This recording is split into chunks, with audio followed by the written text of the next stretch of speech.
নমস্কার বন্ধুরা, কেসি কিচেনে সবাইকে স্বাগত। আজ আমি নিয়ে এসেছি একটা বাঁধাকপির রেসিপি। বাঁধাকপি ফুলকপি খেয়ে খেয়ে খুবই একঘেয়েমি হয়ে গেছে, তাহলে তোমরা এই রকম রেসিপি কিন্তু ট্রাই করে দেখতে পারো। এটা গরম ভাত বা রুটি পরোটা প্রতিটি জিনিসের সাথেই খেতে ভীষণ ভীষণ টেস্ট লাগে। এই রকম রেসিপি হয়তো তোমরা অনেকে খাওনি, কিন্তু এইভাবে এই রকম করে তোমরা বানিয়ে দেখতে পারো। দেখো, কিছুটা বাঁধাকপিকে আমি খুব একটু বড় করে কেটে নিয়েছি।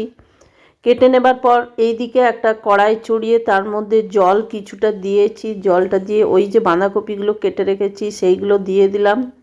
এরপর আমি গ্যাসটাকে অন করে দেবো।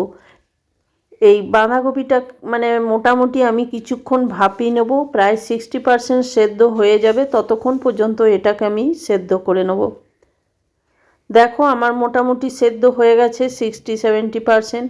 এরপরে এটাকে আমি ছেঁকে সমস্ত বাঁধাকপিটা তুলে নেব। তবে এই বাঁধাকপিটা কিন্তু একটু বড় বড় করে কাটতে হবে, তাহলেই কিন্তু খেতে ভীষণভাবে ভালো লাগবে। দেখো, আমার হয়ে গেছে। হয়ে যাওয়ার পরে আমি এটাকে সমস্ত বাঁধাকপিটা উঠিয়ে নিচ্ছি, পুরোটা ছেঁকে নেবো। ছেঁকে নিয়ে এই জলটা কিন্তু ফেলবো না, জলটা কিন্তু আমি তরকারিতে একটু কাজে লাগাবো, তারপরে বাকিটা আমি ডাল বানিয়ে দেবো। দেখো, আমি ছেঁকে একটা বাটির মধ্যে রেখে দিলাম। দেখো কতটা জল আছে, এই জলটা কিন্তু ফেলবো না। তারপরে ওই কড়াইটা চড়িয়ে কড়াইটা গরম হয়ে যাওয়ার পরে 1 চামচের মতো প্রথমে আমি সর্ষের তেল দিয়ে দিলাম। তারপরে 1 চামচ আমি গোটা জিরে দিলাম, আর কিছুটা আমি বাদাম দিয়ে দিলাম। বাদাম দিয়ে দেওয়ার পরে দেখো কয়েকটা কাঁচা লঙ্কা আমি এইটার মধ্যে দিয়ে দেব। বাদামটা ভাজা হয়ে যাবার পরই তবে কাঁচা লঙ্কাটা আমি দেব।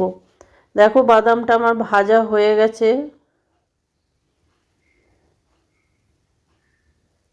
এরপরে আমি 3-4টে কাঁচা লঙ্কা দিয়ে দিলাম একটুখানি চিড়ে। তারপরে দেখো এটা একটু ঢেকে দিলাম, কেন কি কাঁচা লঙ্কা অনেক সময় তেলের মধ্যে ছিটিয়ে যায়। আর কাঁচা লঙ্কাটাও একটুখানি ভেজে নিলাম, তাহলে কিন্তু তরকারিতে খুব সুন্দর একটা গন্ধ আসবে আর খেতেও ভীষণ ভালো লাগে। দেখো, বাদামটা ভাজা হয়ে গেছে, বাদাম, জিরে আর কাঁচা লঙ্কা। এরপর আমি এটাকে একটা মিক্সির জারের মধ্যে পেস্ট করে রেখে নিলাম। তারপরে এইদিকে দেখো পোস্ত আর সাদা সর্ষে, আমি এটাকেও একটা লঙ্কা দিয়ে পেস্ট করে নেব। যেহেতু সর্ষে আছে সেই জন্য লঙ্কা দিয়ে পেস্ট করলে কিন্তু সেটা তেতো হয় না। তারপরে দেখো ওই কড়াইটা চড়িয়ে তার মধ্যে 1 চামচের মতো সর্ষের তেল দিয়ে দিলাম। তার সাথে 1 চামচ আমি কালো সর্ষে ফোড়ন দিলাম। কালো সর্ষে ফোড়ন দেওয়ার পর ওই একটা আলুকে আমি কেটে রেখেছি সেই আলুটা দিয়ে দিলাম। তার সাথে আমি একটুখানি সামান্য নুন দিয়ে লো ফ্লেম করে ঢাকা দিয়ে দিলাম। তারপরে দেখো এইদিকে বাঁধাকপিটা আমার ঠান্ডা হয়ে গেছে।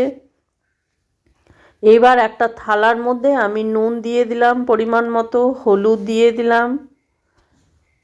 এইবার আমি ওই যে সর্ষে আর পোস্তটা পেস্ট করে রেখেছি সেইটা আমি এটার মধ্যে দিয়ে দিলাম।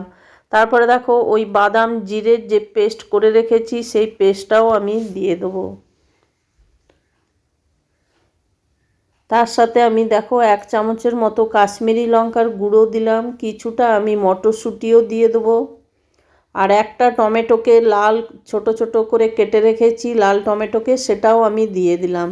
এরপর আমি এই বাঁধাকপিটাকে একদম হাতে মেখে নেব। এটা তোমরা হাতে মাখা বাঁধাকপিও বলতে পারো বা বাঁধাকপি তরকারিও বলতে পারো। তবে এটা যাই বলো না কেন, গরম ভাতের সঙ্গে, ধোঁয়া ওঠা গরম ভাতের সঙ্গে খেতে দারুণ লাগে। দেখো, বাঁধাকপিটা আমি খুব ভালো করে কিন্তু ওই মশলাটা দিয়ে ভালো করে মাখিয়ে নেব। এই বাঁধাকপিটা একটু বড় বড় কাটতে আমি এই জন্যই বলেছি, কেন কি ছোট ছোট কাটলে কিন্তু এটা মুখের মধ্যেই মিলিয়ে যায় তরকারির মতো, আর বড়ভাবে কাটলে কিন্তু এটা টেস্ট যেটা সেটা বুঝতে পারা যাবে। তারপরে দেখো এইদিকে ফিরে এসে আলুটা আমি ভাজা হয়ে গেছে। ভাজা হয়ে যাওয়ার পর অনেকটা সেদ্ধও হয়ে গেছে আলুটা ভাজতে ভাজতে, যেহেতু এটা নতুন আলু ছিল। তারপরে ওই যে মাখানো বাঁধাকপিটা সেইটা আমি এই কড়াইয়ের মধ্যে দিয়ে দিলাম। কড়াইয়ের মধ্যে দিয়ে দেওয়ার পরে দেখো যে থালাটায় আমি মাখিয়েছি সেই থালাটা ধুয়েও একটুখানি জল দিয়ে আর ঢাকা দিয়ে মোটামুটি 5-6 মিনিটের মতো আমি রেখে দিয়েছিলাম। দেখো অনেকটা জলও বেরিয়েছে বাঁধাকপির থেকে। এইবার আমি দুটো কাঁচা লঙ্কা গোটা চিড়ে দিয়ে দিলাম, কেন কি কাঁচা লঙ্কার যে একটা খুব সুন্দর গন্ধ তরকারির মধ্যে মিশে যাবে। এবার 1 চামচের মতো আমি চিনি দিয়ে দিলাম। নিরামিষ তরকারিতে একটু চিনি দিলে কিন্তু তরকারির টেস্ট ভীষণ বেড়ে যায়। তারপরে দেখো আরও 2-3 মিনিটের মতো ঢাকা দিয়ে আমি রেখে দিলাম। তারপরে দেখো ঢাকা খুলে আমি তরকারিটা একটু ঘাটা ঘাটা করে নেবো, আর আলুগুলোই বেশিরভাগ একটুখানি আমি খুন্তিতে করে ভেঙে দেবো, তাহলে কিন্তু তরকারিটাও তাড়াতাড়ি শুকিয়ে যাবে আর খেতেও ভীষণ ভালো লাগবে। দেখো এরপরে আমি তরকারিটা আমার প্রায় হয়ে গেছে, একটুখানি বেশ নাড়াচাড়া করে নিলাম। তারপরে দেখো 1 চামচ কাঁচা সর্ষের তেল আর কিছুটা আমি ধনে পাতা এই তরকারির মধ্যে মিশিয়ে দিলাম। মিশিয়ে দেওয়ার পরে দেখো একটুখানি বেশ নেড়ে চেড়ে নেব। তরকারিটা একটুখানি শুকনো শুকনো হবে, তবেই কিন্তু এই তরকারিটা খেতে গরম ভাতে বেশি ভালো লাগে। দেখো তরকারিটা আমার খুব সুন্দর মাখা মাখা শুকনো হয়ে গেছে। এবার আমি উঠিয়ে গ্যাসটা বন্ধ করে দিলাম। গ্যাসটা বন্ধ করে ঢাকা দিয়ে বেশ কিছুক্ষণ আমি রেখে দেব, তরকারিটা আমার মজে যাবে। তারপরে দেখো ঢাকা খুলে আমি দেখাচ্ছি তরকারিটা কত সুন্দর হয়েছে। এরপরে আমি একটা বাটির মধ্যে উঠিয়ে তরকারিটা রেখে দিলাম। আমার রেসিপি যদি তোমাদের ভালো লেগে থাকে তো লাইক, শেয়ার ও কমেন্ট অতি অবশ্যই করে দিও। নতুন বন্ধুদের সাবস্ক্রাইব করার অনুরোধ রইল। দেখো তরকারিটা আমি একটা বাটির মধ্যে তুলে নিয়েছি। আর এই রকমভাবে তোমরাও একদিন বানাও, বানিয়ে আমায় কমেন্ট করে জানিও কেমন লাগলো। তোমরা সকলে ভালো থেকো, সুস্থ থেকো। ফিরে আসছি পরের রেসিপি।